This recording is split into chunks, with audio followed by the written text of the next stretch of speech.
आपको पैसों का लालच दिया जाएगा, नौकरी दिलाने का वादा किया जाएगा और जैसे ही आप तैयार होंगे आपकी पहचान बदल दी जाएगी। आपको हिंदू से मुसलमान बना दिया जाएगा। जी हां, यूपी एटीएस ने एक ऐसे ही रैकेट को बेनकाब किया है जो लंबे वक्त से धर्म परिवर्तन कराने में जुटा था। पुलिस का दावा है कि रैकेट अब तक 1000 से ज्यादा लोगों का धर्म परिवर्तन करा चुका है और इसके लिए पाकिस्तान की खुफिया एजेंसी आईएसआई फंड मुहैया करा रही थी। इसका नाम है मुफ्ती काजी जहांगीर आलम कासमी। ये दिल्ली के जामिया नगर इलाके का रहने वाला है।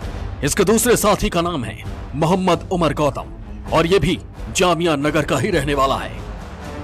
बकौल पुलिस इन दोनों की जोड़ी देश भर में धर्म परिवर्तन का रैकेट चला रही थी।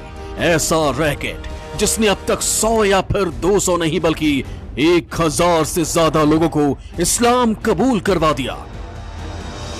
उमर ने यह बताया पूछताछ में कि उन्होंने अभी तक लगभग 1000 गैर मुस्लिम लोगों को मुस्लिम धर्म में परिवर्तित कराया है तथा बड़ी संख्या में उनकी मुस्लिमों से शादी कराई गई है। उमर एवं उसके सहयोगियों द्वारा धर्म परिवर्तन हेतु इस्लामिक दावा सेंटर जो जोगाबाई एक्सटेंशन जामिया नगर में है, वहां से इस संस्था का संचालन किया जाता है, जिसका मुख्य उद्देश्य गैर मुस्लिमों का धर्म परिवर्तन कराना है। पुलिस को 1000 लोगों के धर्म परिवर्तन कराने के पक्के सबूत मिले हैं और पुलिस को यकीन है कि यह आंकड़ा इससे कहीं ज्यादा हो सकता है। खास बात यह है कि इस पूरे रैकेट को दिल्ली के जामिया नगर स्थित आईडीसी यानी इस्लामिक दावा सेंटर से ऑपरेट किया जा रहा था। दिल्ली के जामिया नगर के जोगाबाई ग्राम का ये वही मकान है जहां पर ये दफ्तर खोल के देखिए, आप अंदर बोर्ड देख रहे हैं, ये दफ्तर है इस्लामिक दावा सेंटर आईडीसी का, जहां से उमर गौतम और जो जहांगीर कासमी है वो बैठकर ये पूरा नेक्सस चला रहे थे और यहाँ से ही वो धर्मांतरण का खेल खेल रहे थे पिछले काफ़ी समय से। पुलिस ने जो उमर गौतम का इसी इलाके में जो बाटला हाउस इलाका है वहाँ पर K47 मकान नंबर भी है और उसके अलावा ये मेन दफ्तर है जो आपने देखा इसी बिल्डिंग की 4थी मंजिल पर जो कासमी है, जहांगीर कासमी, वो रहा करता था और इसी में नीचे ये दफ्तर चल रहा था जहाँ से पूरा नेक्सस चल रहा था। विदेशी फंडिंग हो रही थी और उस विदेशी फंडिंग के ज़रिए गरीब लोगों को टारगेट करते थे और उनका धर्मांतरण करा रहे थे। पिछले कई सालों से गोरख धंधा चल रहा था और खुद इन्होंने पुलिस के सामने कबूल किया कि अब तक 1000 से ज़्यादा लोगों का धर्मांतरण करा चुके हैं। दिल्ली के जामिया नगर इलाके में आईडीसी का दफ्तर इसी छोटे से घर से चलता था, लेकिन विदेशी ताकतों के इशारे पर बड़े गुनाह को अंजाम दिया जाता था। पुलिस को जानकारी मिली है कि इस रैकेट को ऑपरेट करने के लिए इन्हें पाकिस्तान की खुफिया एजेंसी आईएसआई धन मुहैया करा रही थी। इसके सबूत पुलिस को आईडीसी सेंटर से मिले हैं। इसके अलावा दूसरी विदेशी संस्थाओं से भी धर्म परिवर्तन कराने के लिए पैसा हासिल किया जाता था। देश विरोधी और असामाजिक तत्व, धार्मिक संगठन, उनका सिंडिकेट तथा आईएसआई और विदेशी संस्थानों के निर्देश पर तथा उनके फंडिंग पर लोगों का धर्म परिवर्तन कर और धर्म परिवर्तित लोगों के में उनके मूल धर्म के प्रति विद्वेष और नफरत का भाव पैदा कर उन्हें रेडिकलाइज करके देश के विभिन्न धार्मिक वर्गों के में आपसी वैमनस्य फैलाकर देश के सौहार्द को बिगाड़ने का कार्य किया जा रहा है। पुलिस को शक है कि इस रैकेट में कम से कम 100 लोग शामिल हैं जो हर साल कम से कम 300 लोगों का धर्म परिवर्तन कराते रहे हैं। पुलिस को अभी तक यूपी के कई इलाकों में धर्म परिवर्तन होने के केस मिले हैं, जिनमें नोएडा, वाराणसी, मथुरा, कानपुर शामिल हैं। हालांकि बड़े स्तर पर यूपी में धर्मांतरण कराया गया, लेकिन पुलिस की जांच में सामने आया है कि इस रैकेट से जुड़े लोग देश भर में सक्रिय हैं, जिनके निशाने पर खास लोग रहते हैं। इनमें इस रैकेट से जुड़े लोग कमजोर वर्ग, गरीब, बेरोजगार, मूक बधिर, अकेली महिला और बच्चों को अपना शिकार बनाते हैं। ऐसे लोगों को पहले ब्रेन वॉश किया जाता है। इसके तहत रैकेट से जुड़े लोग ऐसे लोगों को उनके मूल धर्म के बारे में उकसाते हैं ताकि अपनी गरीबी और मजबूरी के लिए वो धर्म को जिम्मेदार मानने लगे। इसके बाद ऐसे लोगों को इस्लाम के बारे में बताया जाता है। उन्हें बताया जाता है कि इस्लाम कितना अच्छा धर्म है, कैसे इन्हें इस धर्म को अपनाकर सारी सुख सुविधाएं मिल सकती हैं और उनके जीवन स्तर में सुधार आ सकता है।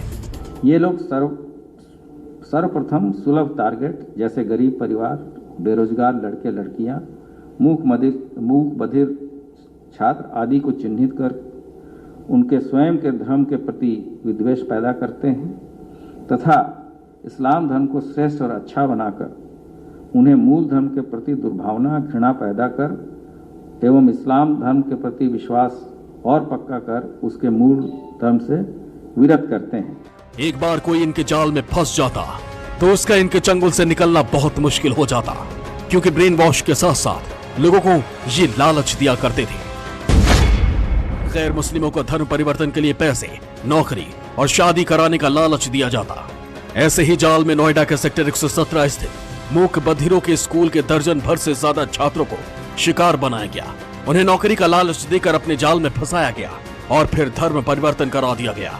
यह भी प्रकाश में आया है कि Noida deaf society, Noida centre, sector 117, जनपद गौतम बुद्ध नगर, जो कि मूक और बधिरों का रेसिडेंशियल स्कूल है, तथा अन्य मूक बधिर स्कूल के वल्नरेबल छात्रों को अवैध रूप से विभिन्न प्रकार का प्रलोभन जैसे नौकरी, शादी आदि देकर इस्लाम धर्म में शामिल कराया जाता है।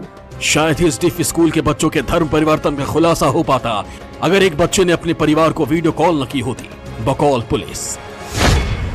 डिफ सोसाइटी के छात्र आदित्य गुप्ता के बारे में पता किया गया। आदित्य के परिवार से कानपुर में पूछताछ की गई। पता चला आदित्य की गुमशुदगी का केस दर्ज है। एक दिन आदित्य ने परिवार को वीडियो कॉल किया। उसने इशारों में खुद के धर्म परिवर्तन की जानकारी दी और खुद के दक्षिण भारत में किसी जगह होने का बताया। इसी तरह का एक और मामला गुड़गांव से पुलिस को पता चला और इसी के साथ खुलासा हुआ कि डिफ स्कूल से बच्चों का धर्म परिवर्तन कराया गया। यूपीएटीएस ने जिस धर्मांतरण के बड़े मामले का खुलासा किया है उसके तार नोएडा के सेक्टर 117 के इसी डीफ स्कूल से जुड़ रहे हैं। दरअसल यहाँ के कुछ बच्चे गायब हुए थे, जिसके बाद यूपीएटीएस ने पूरे मामले की जांच करते हुए 2 लोगों को गिरफ्तार किया है। वही डीफ स्कूल है जहाँ का एक छात्र था आदित्य गुप्ता, जो कानपुर का रहने वाला था। जब वो मिसिंग हुआ उसके बाद उसके माँ बाप को एक वीडियो मिला जिसमें उसने इशारों से बताया कि वो साउथ इंडिया में कहीं पर है, जिसके बाद पुलिस पूरे मामले की छानबीन करते हुए पुलिस से कड़ियाँ जोड़ते हुए यहाँ तक पहुँची और इन दोनों को गिरफ्तार किया गया है। एक बड़ा खुलासा ये कहा जाएगा, क्योंकि इनका मानना है, इन्होंने पुलिस को जो बताया कि 1000 से ज़्यादा लोगों का ये धर्म परिवर्तन करवा चुके हैं और पुलिस इस मामले में फॉरेन फंडिंग की भी बात कर रही है। कुछ लोग पैसे, नौकरी और शादी के लालच की वजह से इस रैकेट के जाल में फंसे थे, लेकिन जो लोग धर्म परिवर्तन के लिए तैयार नहीं होते उन्हें कई तरह से डराया जाता था। डर की वजह से भी लोग अपना धर्म बदलने के लिए तैयार हो जाते। डर का आलम ऐसा कि इस रैकेट का खुलासा होने के बावजूद लोग सामने आने की हिम्मत नहीं जुटा रहे हैं। इसी तरह के एक प्रकरण जो कि प्रेस नोट में है वो गुड़गांव का भी है और ये उनके जिन बच्चों ने अपना धर्म परिवर्तन किया है वो इतना डरे हैं कि ये आगे आके अपनी बात पूरी तरीके से बता भी नहीं पा रहे हैं। जिन 2 लोगों को फिलहाल पुलिस ने गिरफ्तार किया है उनमें से मोहम्मद उमर गौतम खुद हिंदू से मुसलमान बना है और अपने दूसरे साथी यानी जहांगीर के साथ मिलकर धर्मांतरण रैकेट का हिस्सा है। हैरानी की बात यह है कि रैकेट सालाना कार्यक्रम आयोजित किया करता था। इन कार्यक्रम में 250 से 300 लोगों को बुलाया जाता, जिनका ब्रेन वॉश किया जा चुका होता और फिर उनका धर्म परिवर्तन कर दिया जाता। लखनऊ से अशोक तिवारी के साथ दिल्ली से विमल कौशिक, न्यूज़ 24। धर्मांतरण रैकेट का पुलिस को पाकिस्तान कनेक्शन मिला है, जिसके जरिए इस रैकेट को फंडिंग की जा रही थी।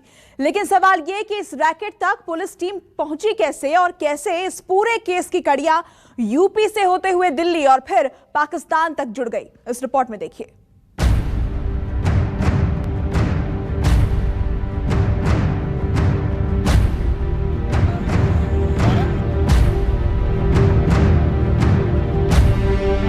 धर्मांतरण रैकेट से जुड़े 2 गुनहगार पुलिस पकड़ चुकी है, लेकिन ये रैकेट देश के कई हिस्सों में फैला हुआ है। ऐसे में उम्मीद यह है कि आने वाले दिनों में इस रैकेट से जुड़े कई और लोगों की गिरफ्तारी हो सकती है। लेकिन सवाल यह है कि पुलिस धर्म परिवर्तन कराने वाले सिंडिकेट तक पहुंची कैसे? तो इसकी शुरुआत करीब 20 दिन पहले हुई थी।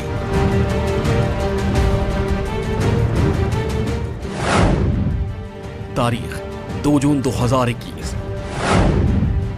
वक्त रात 9:15। जगह डासना गाजियाबाद। गाजियाबाद के डासना देवी मंदिर में 2 लोग पकड़े गए थे। इनके पास से सर्जिकल ब्लेड और कुछ दवाएं बरामद हुई। आरोप लगा कि दोनों मंदिर के महंत पर हमले के मकसद से मंदिर आए थे।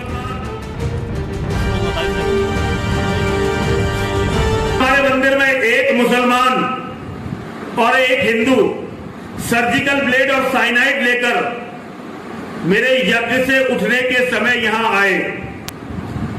मुसलमान आया, उसका दुख नहीं है मुझे, लेकिन हिंदू उसे लेकर आया, इस बात की बहुत पीड़ा है मुझे।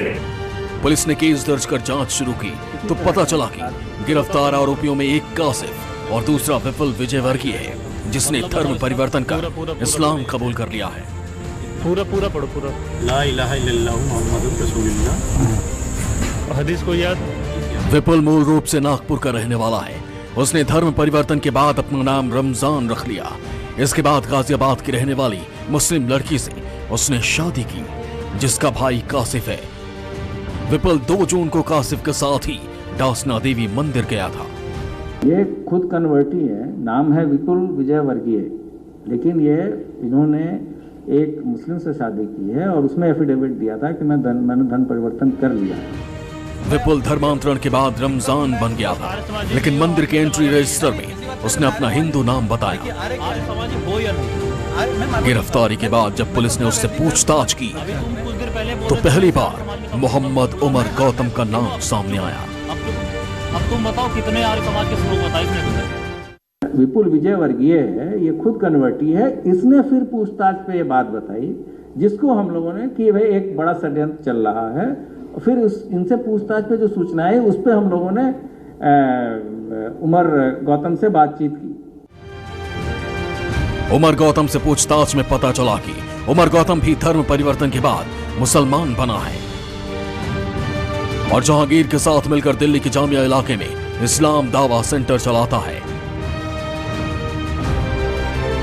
इसी के बाद यूपी एटीएस ने जांच के दायरे को आगे बढ़ाया। जामिया के आईडीसी दफ्तर से सबूत जुटाए तो धर्मांतरण रैकेट का खुलासा हुआ। फिर 3 बार की पूछताछ के बाद जहांगीर और उमर गौतम को गिरफ्तार कर लिया गया।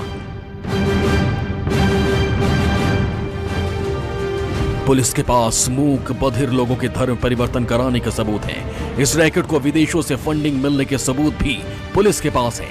पाकिस्तान कनेक्शन भी अब सामने आ चुका है। जाहिर है आने वाले दिनों में इस रैकेट से जुड़े कई और खुलासे हो सकते हैं और कई गिरफ्तारियां भी हो सकती हैं। गाजियाबाद से पीयूष कौर के साथ दिल्ली से विमल कौशिक की रिपोर्ट, न्यूज़ 24।